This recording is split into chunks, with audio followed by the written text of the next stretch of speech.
Hey everybody, welcome to the Midships YouTube channel. I'm Corey and I'll be your captain today as we read a news article that is saying some things. I'm not going to lie to you. It may rub you the wrong way. Who knows? But so the topic today is, are the unvaccinated cruisers, are they second-class citizens? This news article, it says they kind of are. So without further ado, let's go ahead and jump right into the article. I'm going to switch over to this view. You can see this one comes from Bloomberg, and as I read the news, I like to consider the source, and you should too. So obviously from Bloomberg, you're probably going to get a specific opinion or perhaps slant on the article. It's my effort to go ahead and sort of cut through that and maybe put this a little bit more center and focus more on the story and less on the opinion that may be within this article. So let's get started. It's titled, On Cruises That Allow Them, the Unvaccinated Are Second-Class Citizens. Royal Caribbean's 4,275-passenger Freedom of the Seas has restarted her sailings from Miami to the Bahamas with two separate classes of passengers on board, those who have received a vaccine against COVID-19 and those who have not. The vaccinated guests are identified with special wristbands, and they receive full run of the ship. Those who have not received the vaccine won't even be able to walk into the sushi bar, casino, or the spa. Freedom of the Seas is the first ship to depart the U.S. without a vaccination requirement, and it's the first to depart from the nation's cruise capital in Miami. For all the city's influence on the cruising industry, it's also proved to be a very difficult place to restart business. This is because of a law in place in Florida that prohibits businesses from requiring customers to show their vaccination cards. So essentially, there's a law down here, and businesses are not actually allowed to say, hey, are you vaccinated? However, you are allowed to volunteer that information to businesses. So that's how these cruise lines are sort of getting around this red tape in the state of Florida. This is not a problem in other states, but as of this recording in mid-July of 2021, it's still an ongoing problem in the state of Florida. So moving on. This is going to be a quote. This is from a tourism marketing expert and professor at NYU School of Professional Studies. His name is Juka Latamiki. The cruise experience benefits from being impromptu. Right? Yeah, I could agree with that. Cruisers are typically free to hang out wherever they want, do whatever they want, and make friends.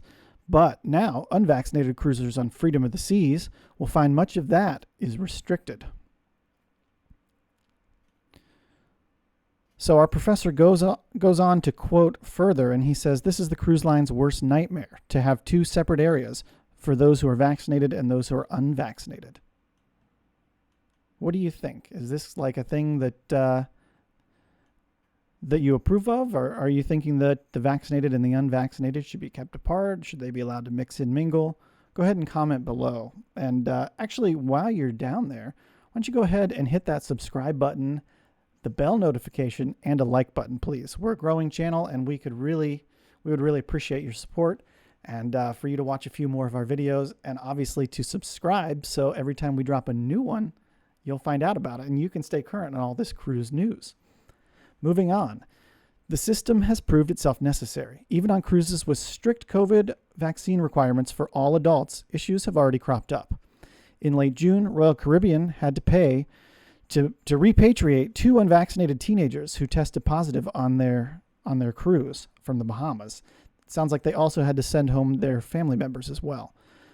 Royal sister cruise line Celebrity also has had an incident of two asymptomatic guests testing positive on a sailing from St. Martin. And the author goes on to remind you that you can still carry COVID-19 even if you have been vaccinated against COVID-19. Okay, the U.S. Center for Disease Control and Prevention's rules for cruising companies require cruise lines to enforce mask wearing and social distancing when unvaccinated cruisers are on board. But companies do have some discretion about the finer points of these policies. Royal Caribbean's list of restrictions for Freedom of the Seas, which they issued in mid-June, it's a pretty long one. It applies to all their sailings on this ship in July and to likely 4 other ships on the cruise line, which they plan to launch from Florida later this summer. All these ships' capacities could be up to 6,680 passengers. So let's go ahead and sort of get into some of these finer details. It looks like how Royal is going to basically say you're unvaccinated is they're going to hole punch your CPAS card, right? So you can't get around that. You're not gluing that back on. So those with a hole punch in their CPAS card indicating they haven't received the vaccine or they declined to show their vaccination card will be kept apart to one deck of the main dining room. And they're also, and again, we're going to try and cut out some of this article's opinion, they also won't be able to go to some of the better for a fee dining venues. This is going to include their family members as well, as long as they're dining together. So it looks like if you have parents who may have received the vaccine and kids that have not, the kids can only eat in one area of the main dining room. And while they're dining there, the parents, looks like, as long as they're vaccinated, could go out for one of the nicer venues like the steakhouse or sushi on the ship. So that looks like a good way to sort of work the rules there.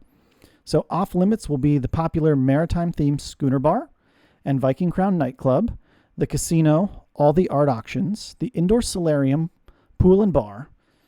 Certain gatherings like theme parties will be open only to those who have received a vaccine. If you aren't vaccinated and you want to see a show, you'll have to sit in a different area in the back of the theater, and you'll only be able to use the gym during specific hours. So looks like they're really kind of working hard to sort of keep these two different groups apart. So let's move on here. At least for now, mask wearing is required indoors, but not outdoors, by everyone on board Freedom of the Seas when they are not eating or drinking. So inside, you have to wear a mask, whether you've received the shot or not. Though certain venues are only open to vaccinated guests, and they won't have to have that particular rule. So it looks like all those venues we talked about up here, as long as they're open to only vaccinated people, it looks like they may ease those masking requirements. So the casino, the art auctions, the indoor solarium, and the Schooner Bar, it looks like maybe you'll be able to skirt by here if you're vaccinated without wearing your mask. So that's kind of nice. So furthermore, the trip will cost more for unvaccinated guests. Anyone over the age of 12 who doesn't volunteer to show proof of their vaccine will be required to provide a negative result of a COVID-19 PCR test that they've taken within 3 days of the departure for their vacation. They'll also have to pay for a second test at the pier and a third test upon disembarkation on the last day of their cruise. This could total up to $178 per person, depending on the sailing. So it looks like basically they're going to let you on. You're going to sort of have maybe a little bit of a watered-down cruise experience, but it looks like Royal's not keeping you from cruising if you don't have a vaccine, but you are going to have to jump through a few more hoops, and that may or may not be totally understandable.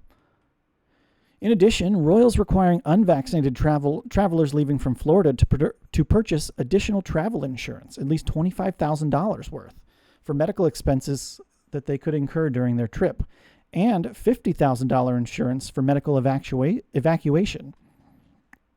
And so it looks like that requirement extends through the end of 2021. The author goes on to quote approximately how much this insurance could cost. So he's quoting it at about $200 for a 1-week cruise. So you can just add that on top of your cruise fare. And I guess you may actually pay more if you have a larger party on the cruise. So go ahead and take that into consideration, because you have $200 here and you have $178 here.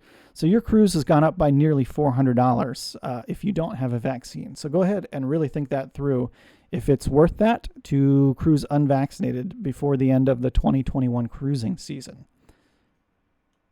And that's just on the ship. Certain port of calls will have their own constantly changing rules. And I can definitely confirm this, having actually traveled recently out of the U.S. mainland to a small island area down in the Caribbean. They had rules that you had to do. They had an online system. You had to go ahead, log in, make an account. Weeks before you even got there, you have to submit your tests before you're allowed to fly to the country. The airline has to see that you're approved to go there before you can board. You get there, the military's checking for all of this vaccination, your IDs, all of this when you get in. So there's a lot of hoops to jump through in these ports. And so certain guests that don't have this, they're probably not even going to be allowed to go out in some of these ports. So it's something that you have to consider. And also it looks like they may be limited to select shore excursions. So we're sort of doubling down on keeping everyone apart here. This article goes on to talk about the economic impact that the cruise lines have suffered and the economic impacts that these sort of dual passenger type policies may have on the lines. Sort of to distill it down, though, the cruise lines are already still hurting because they're only able to sail at 40% capacity. So all of this up here, it's sort of filler in this article, if you ask me, because they're already reduced capacity. They're already going to be operating at not a full profitability for these cruises. So the cruise line is currently only sailing at 40% capacity to allow for social distancing and to put new health protocols to the test, with plans to ramp up capacity throughout the summer. What's more, immunized guests may not want to commingle with the unvaccinated, potentially hampering ticket sales or driving more cancellations, which have been very high since Royal announced its protocol. And we're going to have a quote here from a travel advisor with cruise planners. The people who are not vaccinated don't want to see restrictions in place.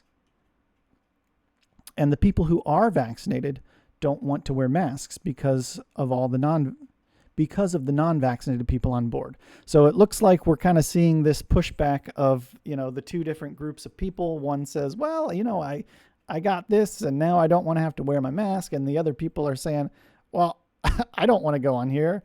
I don't have a vaccine, but I don't really want to be restricted from all of these venues and these things that I would normally be able to do. So it's a valid argument all around. Everybody has a case to be made here. So this article goes on to sort of quote some of the cruise line executives, and it sort of wraps up with, let's go ahead and read here. Cruisers don't need much. Okay, here we go. It sort of wraps up with saying that cruisers on a whole, we're still itching to get back out there. So cruisers don't need much persuading to get back out and booking cruises and going places. Most are showing a strong desire to sail with other vaccinated passengers, according to a survey of 5,000 readers of the popular website Cruise Critic. This survey was taken last month, and it found that 89% of respondents would cruise if vaccines were required on such cruises. So, again, it's a small sample set on that particular survey, so take that with a grain of salt, but that is an interesting statistic. There's also been some pushback when the president and chief executive of Royal Caribbean, Mike Bailey, explained policies for unvaccinated guests on Facebook recently. Hundreds of responses were gleaned, and he received both applause and praise, and then pushback as well from people who say they don't believe in this vaccine. So, again, sort of going to neuter this article because it is written from a certain point of view, and we try not to go into any waters like that. My only request is please share your opinion or comments in a polite way. Bailey said in his follow-up, if I could read some messages I have received, it's scary. All right. So my request to you guys is that you share your comments in a polite way as well.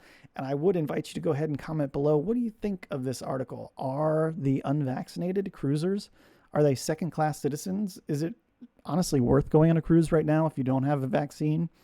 For me personally, if I didn't have a vaccine, I probably wouldn't go on a cruise just because it wouldn't be quite as enjoyable, honestly. I want to go to all these venues. It's fun to sit in these bars. It's fun to go to these nightclubs. You want to be able to sit right up front in the main theater and see the cool shows, or go to the ice skating show and sit up front. So honestly, for me, if I didn't have a vaccine, I probably wouldn't be going on a cruise quite yet until the restrictions lift a little bit more. So again, thank you so much for tuning into Midships, and we'll see you again tomorrow.